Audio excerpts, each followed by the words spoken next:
Hello my dear ones. आज इस video में बात करने वाली हूँ उन कहानियों के बारे में जिन्हें हमने बचपन में ज़रूर सुना है। ऐसा कौन होगा जिसने इन कहानियों को सुनकर अपना बचपन नहीं जिया होगा? सब ने जिया होगा।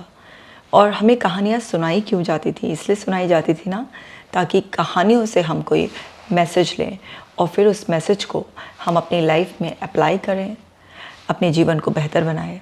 हर कहानी हमें बहुत कुछ सिखाती है। तो आज मैं इन कहानियों को ज़रा आपको दोबारा से सुना देती हूँ, आपका बचपन आपको याद दिला देती हूँ और फिर उससे जो लर्निंग हमें लेनी चाहिए, जो हमने ली भी होगी, लेकिन उस लर्निंग को और रिफ़्रेश करेंगे ताकि हम उस लर्निंग को अपनी लाइफ में इस्तेमाल कर कर अपने जीवन को और बेहतर बनाएं। क्योंकि हर स्टोरी एक साइकोलॉजिकल लर्निंग है। तो चलिए मैं आपको ना आज 4 स्टोरी सुनाऊंगी।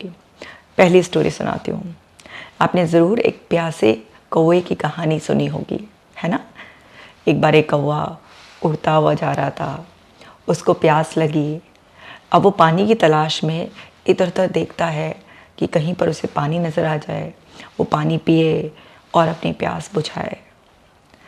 सो वो प्रयास करता है, इधर उधर देखता है, तो उसे एक छत के ऊपर एक मटका नज़र आता है जिसमें पानी तो होता है लेकिन उसका लेवल कम होता है। इतना होता है कि उसकी चोंच पानी तक नहीं पहुंच पाती है। सो फिर वो क्या करता है? दिमाग लगाता है। वो एक एक कंकड़ चुनकर लाता है और उस मटके में डालता रहता है। जैसे जैसे कंकड़ डलती रहती है वैसे वैसे पानी ऊपर आता रहता है और फिर पानी का लेवल इतना ऊपर आ जाता है कि वो अपनी प्यास बुझा लेता है। सो इस कहानी से हमने क्या सीखा था कि ये ज़िंदगी मेरी है। जो भी मेरी चाहते हैं, जो भी मेरे लक्ष्य हैं, जो भी मेरी ज़रूरतें हैं, उसे पूरा करने की जिम्मेदारी भी मेरी है। अब उस कौवे को प्यास लगी थी, वो उसकी ज़रूरत थी। अब उसने क्या किया? ढूंढा कि उसकी प्यास कैसे बुझ सकती है। अवेलेबल सब चीज़ें होती हैं लेकिन हमें ढूंढना पड़ता है। और फिर जो चीज़ अवेलेबल है ज़रूरी नहीं है कि वो हमारी रिक्वायरमेंट के हिसाब से ही, उसे कस्टमाइज़ भी करना पड़ता है। और फिर जब ये सारे एफ़र्ट्स डालते हैं हम, तो जो भी हमारी ज़रूरतें होती हैं, जो भी हमारे सपने होते हैं, जो भी हमारे लक्ष्य होते हैं, उन्हें हम ज़रूर पूरा कर लेते हैं। तो ये छोटी सी स्टोरी बहुत ही पावरफुल मैसेज देती है। और क्या मैसेज देती है? अपनी लाइफ की रिस्पॉन्सिबिलिटी लीजिए। जो भी आपकी इच्छाएं हैं, ज़रूरतें हैं, सपने हैं, लक्ष्य हैं, उन सब को पूरा करने के साधन मौजूद हैं आपके आसपास, लेकिन आपको ढूंढना पड़ेगा और फिर ढूंढकर उन्हें कस्टमाइज़ करना पड़ेगा। और फिर आप जब ये सारे प्रयास कर लेंगे तो फिर आपका मनचाहा हो जाएगा। है ना कितना अच्छा मैसेज? सो उम्मीद करती हूँ कि आज आपके जहन में पूरा अंदर तक ये बैठ गया होगा और आज से आप अपनी लाइफ की हर रिस्पॉन्सिबिलिटी को खुशी खुशी उठा लेंगे। तो चलिए अब दूसरी कहानी सुना देती हूँ। लोमड़ी की कहानी भी ज़रूर सुनी होगी ना। एक लोमड़ी थी, जंगल से जा रही थी। एक पेड़ पर अंगूर देखती है। अंगूर देखकर मुंह में पानी आ जाता है, ललचा जाता है उसका जी कि अंगूर हैं, खा लेती हूँ। अब क्या करती है वो? उछलती है, क्योंकि अंगूर का गुच्छा थोड़ा ऊंचा होता है। उछलती है लेकिन पहुंच नहीं पाती। फिर उछलती है, पहुंच नहीं पाती। एक दो बार ऐसे प्रयास कर कर जब पहुंच नहीं पाती तो क्या करती है? बड़बड़ाती भी वहाँ से निकल जाती है, अंगूर खट्टे हैं। अब कोई उस लोमड़ी से पूछे बिना चखे कैसे पता कि अंगूर खट्टे हैं? अगर उस लोमड़ी ने अंगूरों को खट्टे बताने की बजाय अपने प्रयासों पर ज़रा नज़र मारी होती कि मुझे छलांग लगाने के लिए थोड़ा और पीछे जाना है, थोड़ी और बड़ी लंबी ऊंची छलांग लगानी है और तब मैं अंगूरों तक पहुंच पाऊंगी, तो उसको अंगूरों का वास्तविक स्वाद पता होता, उसकी चाहत पूरी हो गई होती। ऐसे हम लोग बहुत है ना कि लोमड़ी की तरह व्यवहार करते हैं कि हमें बस दोष देना आता है। छोटे मोटे प्रयास करते हैं, अपनी कमियों को नहीं देखते हैं, लेकिन वही एक दो बार यूज़लेस एफर्ट्स करने के बाद फिर ब्लेम कर देते हैं, वो तो चीज़ बेकार ही थी, इसलिए हमने छोड़ दी उसे। अरे वो बेकार नहीं थी, अगर वो बेकार होती तो आप उसके लिए प्रयास क्यों करते? वो तो अच्छी थी, आपके एफर्ट्स में कमी थी, आपने अपने एफर्ट्स नहीं सुधारे और आप दूसरों को ब्लेम कर रहे हैं। तो हमें ये समझना होता है कि अगर हम अपने एफर्ट्स को भी रिव्यू करते रहें कि क्या उसमें इम्प्रूवमेंट की ज़रूरत तो नहीं है, अगर है तो इम्प्रूव करें। हर बार अगर आप सेम ही एक्शन लेते रहोगे तो आपको डिफरेंट रिजल्ट कैसे मिलेंगे? अगर आपको डिफरेंट रिजल्ट्स चाहिए तो आपको अपने एक्शंस भी तो बदलने पड़ेंगे। लेकिन यहाँ इस कहानी में क्या है, लोमड़ी ने 1-2 बार प्रयास कर और जब उसको नहीं मिला तो ब्लेम, और लेकिन उसने अपनी छलांग को ऊंचा नहीं किया, उसने दूर से छलांग नहीं मारी। सो हमें यही मैसेज रिसीव करना है कि कई बार हम एफ़र्ट्स तो करते हैं लेकिन सही एफ़र्ट्स नहीं हो रहे होते हैं, उनको रिव्यू नहीं करते हैं, बस पता नहीं अपनी ही कौन सी अकड़ में रहते हैं, और फिर जब नहीं होता है तो उसे छोड़ते वक्त ब्लेम। और ब्लेम गेम एक ऐसा गेम है जिसे जब भी आप खेलोगे आपका नुकसान ही नुकसान होगा, आप हार जाओगे, क्योंकि आपको ब्लेम करने से कभी भी कुछ मिलता नहीं है। ब्लेम की जगह रिस्पॉन्सिबिलिटी लेनी होती है। जब एक इंसान रिस्पॉन्सिबिलिटी लेता है तो वह एफर्ट डालता है। जैसे अभी कौवे ने एफर्ट्स डाले थे ना, उसने रिस्पॉन्सिबिलिटी ली थी, उसके सामने था, मटके में पानी कम था लेकिन उसने कंकड़ डाल डाल के पानी का लेवल ऊपर किया था।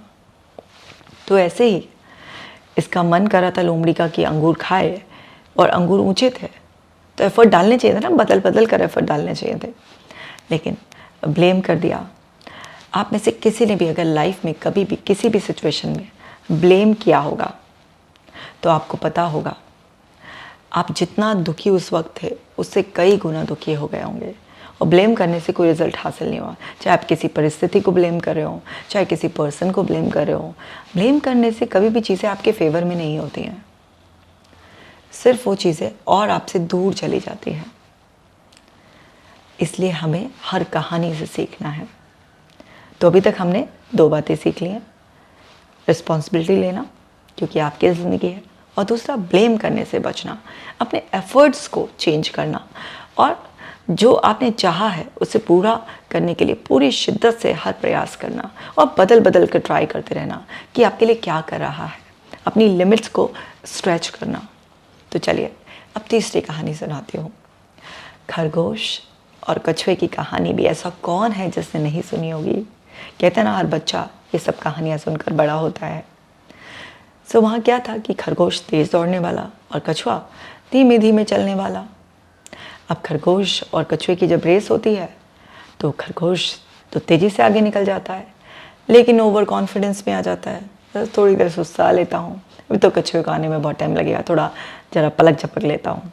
लेकिन कछुआ क्या था, वो अवेयर था अपनी चाल के बारे में, और वो कंसिस्टेंसी से लगातार प्रयास करता रहा, और वो धीमा चलने के बावजूद भी रेस जीत जाता है। तो यहाँ पर इस कहानी से हमें क्या सीखने लिए मिलता है कि आप अगर टैलेंटेड हैं, होशियार हैं, आप में वो सारी स्किल्स हैं भी, लेकिन अगर आप ओवर कॉन्फिडेंस में आ जाते हैं सो तब भी आप अपने गोल को अचीव करने से रह जाते हैं, क्योंकि फिनिश लाइन तक पहुंचना होता है ना हमें। ऐसा नहीं है कि हमारे अंदर कुछ क्वालिटीज़ हैं, कोई टैलेंट है, कोई स्किल्स है, लेकिन हम ओवर कॉन्फिडेंस में आ जाएं और फिर ये सोचें हाँ हो ही जाएगा, कंसिस्टेंट एफर्ट ना डालें, तो ऐसे ही मुँह की खानी पड़ती है जैसे कि इस खरगोश को खानी पड़ी थी। और जो भी कंसिस्टेंट एफर्ट डालता है उसे पता है कि मैं कैसा हूँ, अपने आप को सही पहचान कर बस वो एक कंसिस्टेंट एफर्ट डालता रहता है। ऐसे आपने सुना भी होगा ना कई बार कि एक होते हैं इंटेलिजेंट स्टूडेंट्स, एक होते हैं डिलीजेंट, यानी कि एक तो बहुत ही ज़्यादा इंटेलिजेंट आदमी है ना, किसी को भी ऐसे कहते हैं ना बड़ा ही बुद्धिमान है, और एक होता है डिलीजेंट यानी कि परिश्रमी व्यक्ति। तो इंटेलिजेंस से ज़्यादा डिलीजेंट पर्सन सक्सेसफुल हो जाता है, क्योंकि वो लगातार कठिन परिश्रम करता रहता है, लगातार कंसिस्टेंसी बहुत मैटर करती है। तो इस कहानी ने हमें क्या सिखाया कि ओवर कॉन्फिडेंस एक इंसान के लिए बहुत ज़्यादा घातक है। आप में सब कुछ होते हुए भी आपका ओवर कॉन्फिडेंस आपको ले डूबेगा। और अगर आपके अंदर कुछ क्षमताएं कम भी हैं लेकिन आप कंसिस्टेंट हैं, सो आप ज़िंदगी में सफलता हासिल कर ही लेंगे। इसीलिए कंसिस्टेंट एफर्ट्स डालने के लिए हमेशा मोटिवेट किया जाता है। रोज़ाना अगर आप थोड़ा थोड़ा भी प्रयास करते हैं तो वो आपके थोड़े थोड़े प्रयास आपको बहुत बड़े रिजल्ट्स देते हैं। तो हर कहानी कितनी खास बात सिखा रही है ना। कौवे ने सिखाया रिस्पॉन्सिबिलिटी लेना, लोमड़ी ने सिखाया एफर्ट्स चेंज करो, ब्लेम मत करो, और यहीं पर हमें खरगोश और कछुए की कहानी ने क्या सिखाया कि आप ओवर कॉन्फिडेंस से बचो और कंसिस्टेंट एफर्ट्स डालो। तो चलिए अब चौथी कहानी सुनाती हूँ। ये कहानी है दो बिल्लियों की और बंदर की। दो बिल्लियाँ थीं, आपस में वैसे तो मिलजुल कर प्यार से रहती थी, लेकिन उनका ये प्यार देखकर एक बंदर बड़ा परेशान रहता था। और बंदर की हर संभव कोशिश रहती थी कि बिल्लियों में कभी झगड़ा करा दे और बस झगड़ा इनका हो और मुझे फ़ायदा उठाने का मौका मिले। और इसीलिए वो किसी न किसी दोनों में से बिल्लियों को पकड़ के उनके कुछ ना कुछ कान भरता रहता था। और जब लगातार उसने ऐसा किया तो एक दिन वो सफल भी हो गया, क्योंकि बिल्लियों को एक रोटी मिली और वो उस रोटी के बंटवारे को लेकर झगड़ा शुरू कर दिया, क्योंकि बंदर ने पहले से ही उनकी बुद्धि ऐसी बना दी थी, एक दूसरे के प्रति कान भर दिए थे। तो जब वो बिल्लियाँ उस रोटी के दो टुकड़े कर रही थी तो इस बात पर ही झगड़ पड़ी कि इसका टुकड़ा बड़ा है और मेरा टुकड़ा छोटा है। और बस बंदर को मौके की तलाश थी। जहाँ देखा कि बिल्लियाँ झगड़ा शुरू कर रही हैं, फ़ौरन वहाँ धमक गया। वो बोलने लगा कि हाँ, इनमें से एक टुकड़ा बड़ा है और एक छोटा है, लाओ मैं सही बंटवारा कर देता हूँ। और वो एक टुकड़े में से तोड़ा उसने एक हिस्सा और उसने अपने मुँह में रखा, खा लिया। और अब ये टुकड़ा बड़ा हो गया, फिर उसमें से तोड़ा, फिर वो खा गया। अब ये टुकड़ा बड़ा हो गया। ऐसे कर कर के बिल्लियाँ देखती रह गई और बंदर उस रोटी में से टुकड़ा तोड़ तोड़ के खाता रहा। यानी कि दूसरे लोगों के आपसी झगड़े में बाहर वाले लोग फ़ायदा उठा लेते हैं। आपको भड़का भड़का कर आपकी बुद्धि ऐसी बना देते हैं कि वो भ्रष्ट हो जाती है, बुद्धि काम करना बंद कर देती है, आपकी अकल पर ताला मार देते हैं और फिर आपका फ़ायदा उठाते हैं। सो ये कहानी हमें क्या सिखाती है कि कभी भी दूसरे के बहकावे में नहीं आना चाहिए। दूसरा कोई आपके घर के मेंबर के बारे में क्या कह रहा है, आपके फ्रेंड्स के बारे में क्या कह रहा है, अगर कोई कंपनी है तो किसी दूसरे एम्प्लॉय के बारे में, बॉस के बारे में क्या कह रहा है आपसे, बिना वेरीफाई करे आप उसकी बात सुनने से बचो। आप उससे राइट क्वेश्चंस पूछो कि क्या बेसिस है इस बात पर, या आप उसको ये बोलो कि आप डायरेक्ट उस पर्सन से बात कर लेंगे। उसको इतना कंसर्न शो करने की कोई ज़रूरत नहीं है, क्योंकि वो पहले आपकी बुद्धि को इस तरीके से मैनिपुलेट करेगा, बिल्कुल भ्रष्ट कर देगा। और फिर जब आप ब्लास्ट होंगे किसी दिन, तो उस टाइम पर वो आपका फ़ायदा उठाएगा, आपको बहुत बड़ी चोट पहुंचाएगा। क्या हो ना, बिल्ली भूखी रह गई, मुंह देखती रह गई और वो बंदर चालाकी से पूरी रोटी खा गया। तो हमें इस कहानी से सीखने के लिए मिलता है कि आसपास के ऐसे मैनिपुलेटिव लोग जो हमें खुश देखते हुए उनको बड़ी तकलीफ़ हो रही होती है, वो हमेशा हमारी ज़िंदगी में ये पैतरा अपनाने की कोशिश करते हैं। वो किसी न किसी तरीके से हमारी बुद्धि या तो खुद की हमारे प्रति ऐसे भ्रष्ट कर देंगे, या फिर किसी दूसरे हमारे जो सहयोगी सपोर्टर्स हैं उनके प्रति हमारे आपस में झगड़ा कराकर चैन सुकून हमारा छीनने की कोशिश करेंगे। क्योंकि इंसान को पता है ये कि हम सबके लिए रिश्ते बहुत इंपॉर्टेंट होते हैं। जिस भी पर्सन से हम प्यार करते हैं, उस पर विश्वास करते हैं, अगर उससे हमें दूर कर दिया जाए तो हमारे अंदर बहुत गहरा दुख बैठने लगता है। हम अपनी क्षमताओं को इस्तेमाल करना बंद कर देते हैं, बुद्धि का इस्तेमाल उतना कर नहीं पाते हैं। और वो मैनिपुलेटिव, चालाक, या ये भी कहा जाए कि वो बदतमीज़ लोग, या बहुत ही ब्लंट कहा जाए तो कि वो घटिया प्रवृत्ति के लोग इस तरीके का फ़ायदा उठाने की कोशिश करते हैं। और वो ऐसे नकाब लगाकर आपके आसपास घूम रहे होते हैं। उन्हें पहचानना बहुत ज़्यादा ज़रूरी है।